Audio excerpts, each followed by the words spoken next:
প্ৰতিটো ৰাতিপুৱা আপোনাৰ হাতত দুটা অপশ্যন থাকে।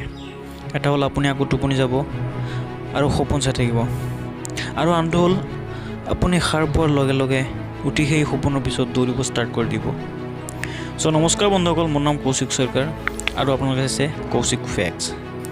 যেতিয়ালৈকে আপুনি সেই ৰাতিপুৱাৰ বিচনা ত্যাগ কৰিব নোৱাৰিব, তেতিয়ালৈকে আপোনাৰ জীৱন সলনি নহ'ব, আৰু এইটোৱে হ'ব আপোনাৰ জীৱনৰ ডাঙৰ ভুল, যি বোলে আপোনাৰ জীৱন ধ্বংসৰ বাবে যথেষ্ট। কাৰণ সময়ৰ কাৰণে ৰৈ নাথাকে। আপুনি শুই কটোৱা সময়খিনিৰ কোনো মূল্য নাই, আৰু এই সময়খিনিক মূল্যহীন কৰাৰ ফলস্বৰূপে আপোনাৰ জীৱন সাধাৰণভাৱে কটাব লাগিব।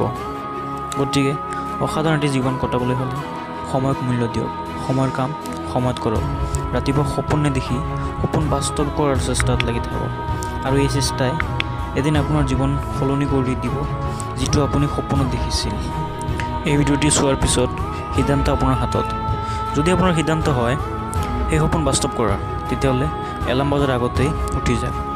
পৃথিৱীবাসী সাৰ পোৱাৰ আগতে উঠি যাওক, আৰু সকলোতকৈ আগত উঠি যোৱা মানে আপুনি তেওঁলোকতকৈ বহু গুণে আগুৱাই গৈছে, যিসকল এতিয়াও নিদ্ৰাদেৱীৰ কোলাত থাকি সপোন উপভোগ কৰি আছে।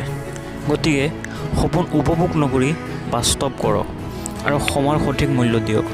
মোৰ বিশ্বাস আপুনি এদিন তেওঁলোকতকৈ অধিক ওপৰত স্থান পাব। তো আজিখিনি থেংকছ ফৰ ৱাচিং। যদি ভিডিঅ'টো ভাল লাগিল, লাইক, কমেণ্ট, শ্বেয়াৰ, আৰু মোৰ চেনেলটো ছাবস্ক্ৰাইব কৰিব নাপাহৰিব। লগ পাম আন এটা ভিডিঅ'ত। তেতিয়ালৈ টেক কেয়াৰ, বাই বাই।